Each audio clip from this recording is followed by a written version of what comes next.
Ha vuelto el juego, han vuelto las sensaciones y sobre todo han vuelto los resultados de la mano de un Carlos Carballal que tiene al Celta de Vigo como un cohete. ¡Asesino, grande Leo! Los adjetivos se lo van a poner ustedes en su casa. No digan Celta, digan Real Club Aspas de Vigo, gol del Príncipe. Marcó el Príncipe de las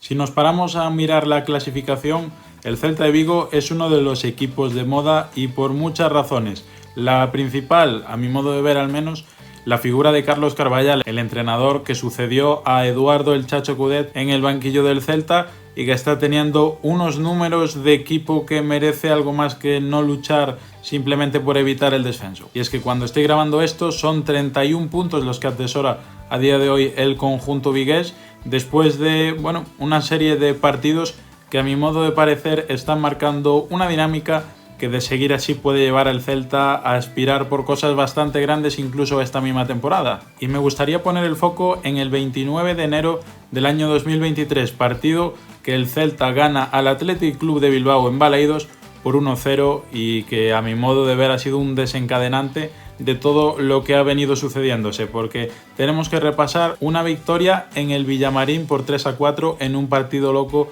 del que luego hablaremos. Una derrota que quizás no merecimos, que hubiéramos ganado 95 de 100 partidos así, pero que por desgracia perdimos contra el Atlético de Madrid. Después un nuevo empate meritorio en Anoeta, la victoria por 3-0 en casa frente al Real Valladolid, la visita a Ipurúa con un resultado final de 0-0 y esta última victoria frente al Rayo Vallecano también por 3 goles, con un gol que se lo podemos dar a Carles y por supuesto un doblete del señor Yago Aspas, que vuelve a entonarse de cara a puerta y vuelve a ser una figura más que capital en este equipo. Como digo, hay muchas cosas que analizar en este viaje del Celta en los últimos 2 meses y vamos a empezar por lo que es el conjunto más coral antes de hablar de las individualidades. Y es que Carlos Carballal es un técnico que después de esa fijación del Chacho Coudet con ese 4-1-3-2 fijo con el que prácticamente no sabíamos todos qué jugadores iban a entrar en cada puesto y prácticamente cuáles eran los suplentes y en qué minuto también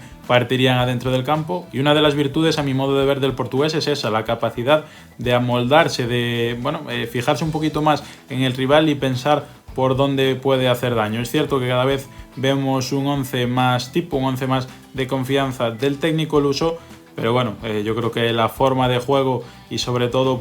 la capacidad bien de sufrir sin balón, de ir a ser protagonista cuando el rival te lo permite y demás, hay que destacárselo al entrenador. ¿Qué tenemos con esto? Pues un equipo en el que los jugadores no son los que se tienen que amoldar al plan, sino es el plan el que se ajusta a las virtudes de los futbolistas del Real Club Celta, que yo creo que es algo bastante importante. De este modo estamos viendo la mejor versión de muchos jugadores.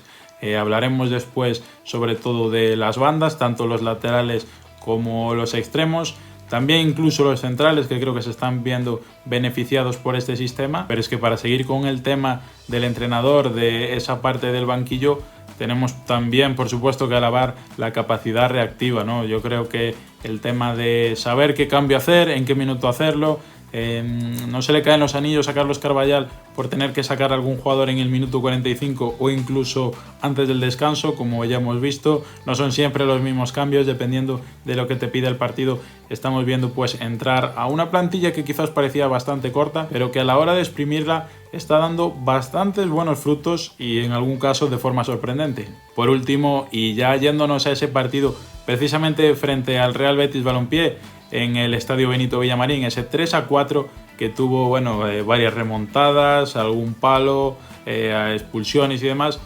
Lo que quiero destacar precisamente es la capacidad del Celta de meter un gol en los primeros minutos, que después te lluevan 2 en cosa también de pocos instantes y no hundirte en la miseria como venía siendo habitual. Que el Celta sea capaz de sacar esa garra, de sacar ese corazón y no precisamente eso, caer en un pozo, sumirse en sí mismo y no ser capaz de darle la vuelta a los resultados. Vamos ahora a repasar las individualidades y comenzando desde atrás, por supuesto, tenemos que hablar y muy bien de Iván Villar, el portero canterano, del que después de esa cesión por Leganés en la que no acumuló todos los minutos que esperaba, éramos muchos los que seguramente teníamos dudas, ¿no? Después de que Agustín Marchesín se lesionara de larga duración con esa fractura en el tendón de Aquiles, era el momento de un Iván Villar que veía como quizás la dirección deportiva, con ese fichaje de Diego Alves, no acababa de tener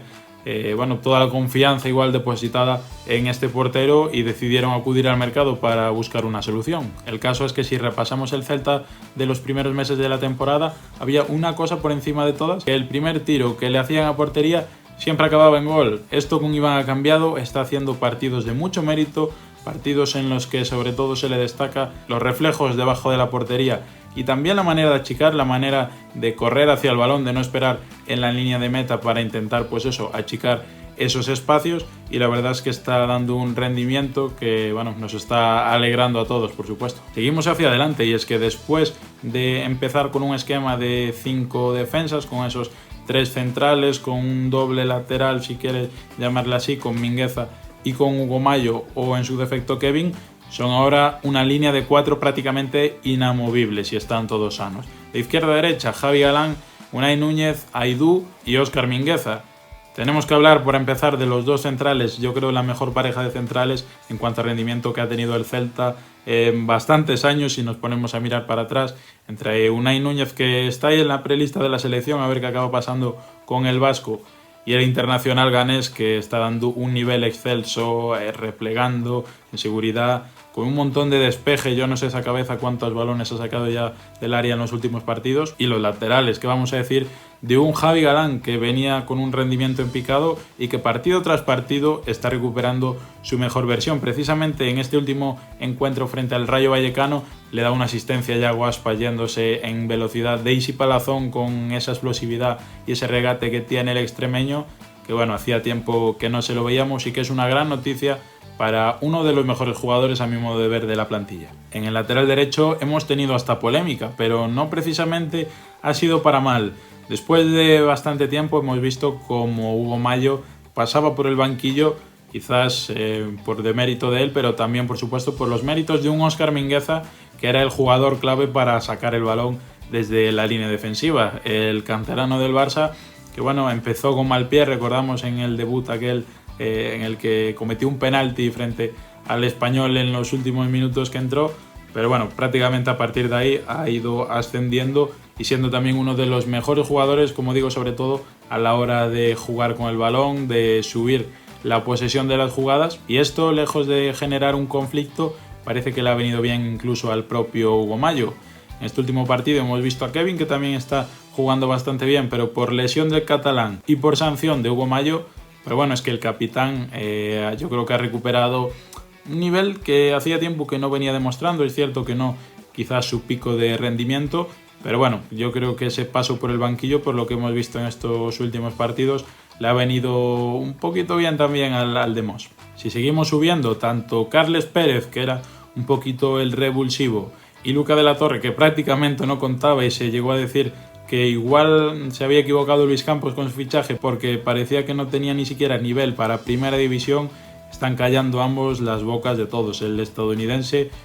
parece que a base de comer pulpo ha ido encontrando su sitio en el Celta y ahora es prácticamente inamovible en ese puesto que antes ocupaba el argentino Franco Cervi. Una conducción magnífica, quizás le falte un poquito de sangre, llamémoslo así. Es un chico que aparenta ser demasiado tranquilo en algún momento, pero ya está generando también números con alguna asistencia y demás. Lo hemos visto cerca de meter incluso algún golito y con la confianza partido tras partido pues también continúa mejorando. Del otro lado, su homónimo en la banda derecha, el señor Carles Pérez, al que le está faltando la puntillita para acabar de consagrarse con un gol de los suyos, de las que tanto le gustan, pero que genera un peligro contrario que yo creo que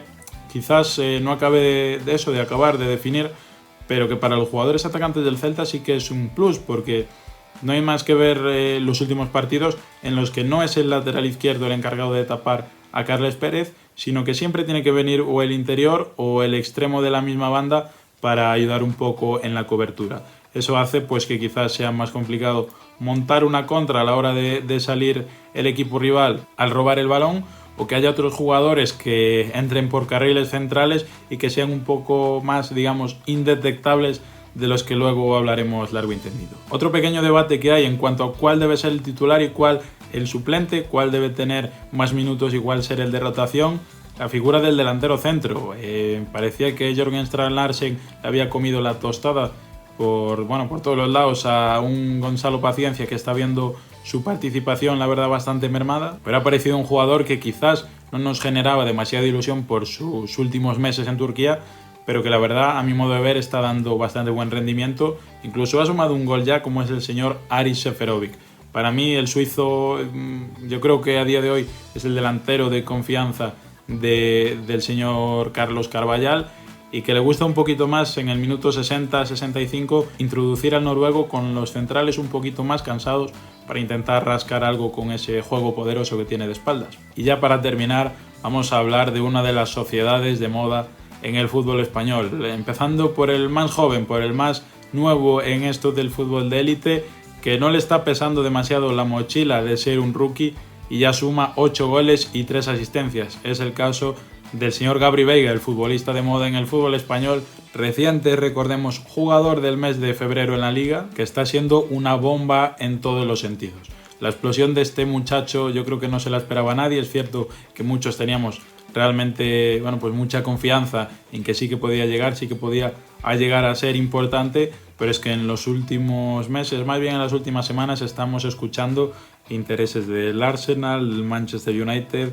del Real Madrid, de los equipos más punteros de Europa, y es que no es para menos, porque sobre todo la relación que tiene este muchacho siendo un centrocampista con el gol es algo que, son muchos los equipos, como digo, que se están fijando en él. Un jugador que es cierto que suele ser cambiado en el minuto 65-70 de partido, porque la cantidad de esfuerzos que hace al cabo de los encuentros pues es notabilísima. Recuerdo, por ejemplo, en este último partido, que es lo que más fresco tengo, una jugada que viene prácticamente a ayudar a los centrales en la cobertura, que saca el balón desde atrás y acaba pues prácticamente pisando el área contraria. Un box-to-box de manual, que tanto se dice, un centrocampista de los de antes, y que sobre todo en esa faceta de conducción, de apoyarse en algún extremo para tirar alguna pared y seguir subiendo, seguir acumulando metros hacia la portería contraria, yo creo que hace que haya el otro jugador precisamente de esta sociedad que lo esté agradeciendo, el señor Yago Aspas, que es muy fácil, por supuesto, hablar de él en cualquier momento, pero mucho más cuando viene de marcarle un doblete al Rayo Vallecano. Como digo, a principios de temporada veíamos a un Yago, a mi modo de ver, demasiado alejado de la portería rival, y es que ya sabemos que el de Moaña en esa última zona, en ese último cuarto de campo, es letal, pero realmente no sé si por falta de jugadores de buen pie en el medio campo, de jugadores que puedan tener alguna conducción y demás, como podían ser antes Fran Beltrán, el propio Franco Cervi o Óscar Rodríguez, que yo creo que está siendo un poco la cara oscura de este Celta, pues tenía que ser el de Moaña el que bajara a recibir el balón y ayudar a tirarlo hacia adelante. Esto ahora pues quizás no está siendo así, por lo menos en tanta cantidad, y yo creo que se va a ver reflejado en las próximas jornadas, como las cifras del delantero del Celta, del Rei das Bateas, pues también lo agradecen, y ya lo está demostrando con un par de golitos para seguir acercándose hasta el puesto del Zarra. En definitiva, un 4-4-2 que parece ser ya el esquema habitual de Carlos Carvajal, que como continúe así, como siga sumando estos resultados, ya hemos visto que ha aprendido a ser muy protagonista, a buscar el balón y sobre todo a estar cómodo con él, a que no le queme la pelota en los pies, pero algo que no habíamos visto antes seguramente, como es que no sufra tanto cuando tiene que esperar, cuando tiene que salir a la contra con Carles Pérez, con el Gabri Veiga y demás. Eso también lo estamos viendo que es un punto a su favor, y es que en esa forma, polifacética de afrontar los partidos, pues estamos viendo resultados frente a equipos que son prácticamente una antítesis el uno del otro, que están siendo beneficiosos para el Real Club Celta de Vigo. Y eso ha sido todo.